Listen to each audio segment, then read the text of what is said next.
नमस्कार, मैं हूं दिनेश कोहली और आप देख रहे हैं डीके न्यूज़ उत्तराखंड। रुख करते हैं जनपद उधम सिंह नगर के खटीमा की एक बड़ी खबर की ओर, जहां मतदाता सूची में गड़बड़ी को लेकर सियासी पारा चढ़ गया है। एसआईआर के तहत फॉर्म 7 के जरिए आपातियां लगाए जाने के आरोप में कांग्रेस ने विधायक भुवन कापड़ी के नेतृत्व में खटीमा का घेराव किया और उपजिलाधिकारी को ज्ञापन सौंपा। इस पूरे मामले पर विधायक और प्रशासन का क्या कहना है, आइए पहले सुनते हैं खटीमा विधायक भुवन कापड़ी ने इस मामले पर क्या आरोप लगाए हैं। भारतीय जनता पार्टी की भ्रष्ट सरकार, मैं कहूंगा हर जगह भ्रष्टाचार ये कर रही है, आकंठ गले तक भ्रष्टाचार में डूबी हुई है। ये भ्रष्ट सरकार एक आम आदमी का जो मूल अधिकार है वोट देने का, उस पर भी चोरी कर रही है, उसको भी काटने का काम कर रही है। पहले फॉर्म 7 ऑनलाइन लगाए जा रहे थे, जब हमने उस पर आपत्ति दर्ज करी कि गलत फॉर्म 7 भरे जा रहे हैं, वो लोग वहां हैं और लोगों को सूचना देनी शुरू करी, तो इन्होंने ऑनलाइन लगाना बंद कर दिया। पिछले 2 दिन से लगा रहे हैं 145 और 180, इतने इन्होंने आपत्तियां लगाई हैं। और जो आपत्ति करते हैं वो कहते हैं जी हमने साइन ही नहीं किया, मतलब कि झूठी आपत्तियां लगी हुई हैं। और शासन प्रशासन को हमने चेता दिया है, ये झूठी आपत्ति लगाने वाले तो कल भाग जाएंगे, लेकिन कार्रवाई होगी बीएलए पे, कार्रवाई होगी जो यहाँ ईआरओ है, जो ईआरओ के नीचे अधिकारी हैं। क्योंकि चुनाव जो नियमावली है बोर्ड की एसआईआर की, उसमें सजा का प्रावधान भी है। अगर कोई गलत करता है उसके खिलाफ कार्रवाई होने का प्रावधान भी है। हम उसको तैयार कर रहे हैं। आज शाम तक मैंने कहा एसडीएम साहब से, अगर आपके पास नहीं है तो हम आपको चुनाव आयोग की गाइडलाइन और उसके अलावा क्या उसमें सजा का प्रावधान है वो भी दे देंगे।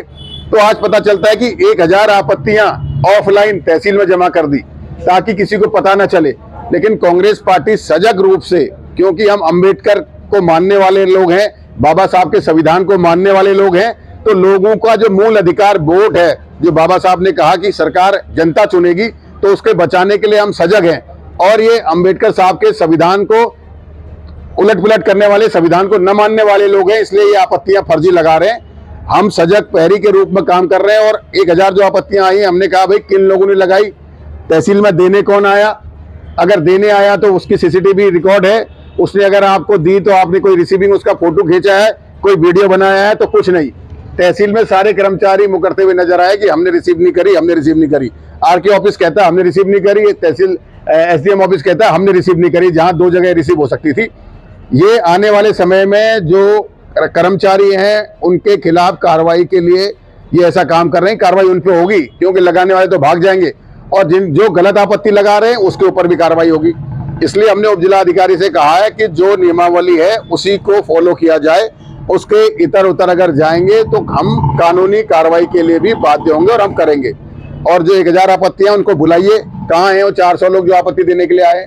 तो भाजपा हर तरीके से भ्रष्ट है और ये उसके भ्रष्टाचार की प्रकाष्ठा हो गई है कि लोगों के अधिकारों को, जो मूल अधिकार है, उस मूल अधिकार को भी छीनने का काम कर रही है।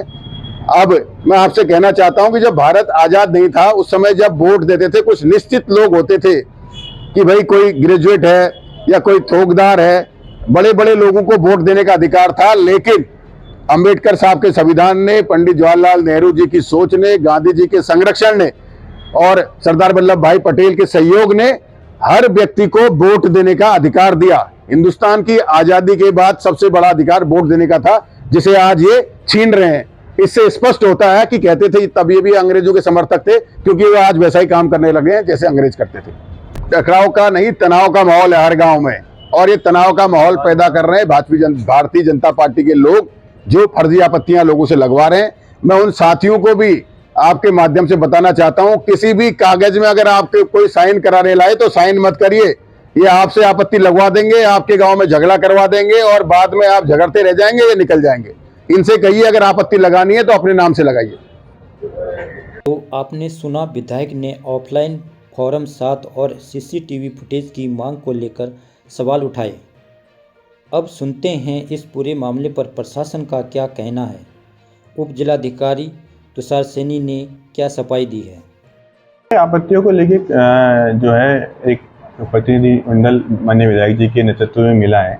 मेरा इसमें यही कहना है कि अभी तक जो है कोई भी इस तरह का वोट काटने की या वोट को कि जो हमने नोटिस जिन पे आपत्तियां प्राप्त हुई है, कोई भी वोट इस तरह से काटा नहीं गया है।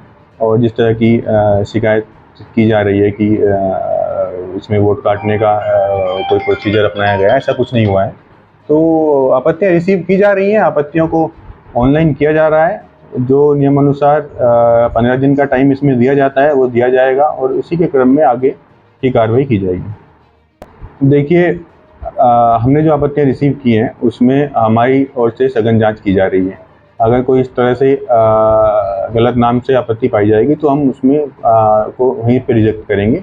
तो इसमें किसी भी तरह की कन्फ्यूजन की आवश्यकता नहीं है कि कोई किसी और के नाम से आपत्ति नहीं लगा सकता है। और इसमें अगर कोई इस तरह का दोषी पाया जाएगा तो उसमें नियमानुसार कार्रवाई की जाएगी। तो खटीमा में वोट लिस्ट को लेकर आरोप प्रत्यारोप का दौरा जारी है। प्रशासन का कहना है कि किसी का वोट नहीं काटा गया है और जांच के बाद गलत आपत्तियां खारिज कर दी जाएंगी। फिलहाल इस खबर में इतना ही। ऐसी ही तमाम छोटी बड़ी खबरें देखने के लिए हमारे चैनल को लाइक सब्सक्राइब करना ना भूलें। खटीमा से अशोक सरकार की खास रिपोर्ट।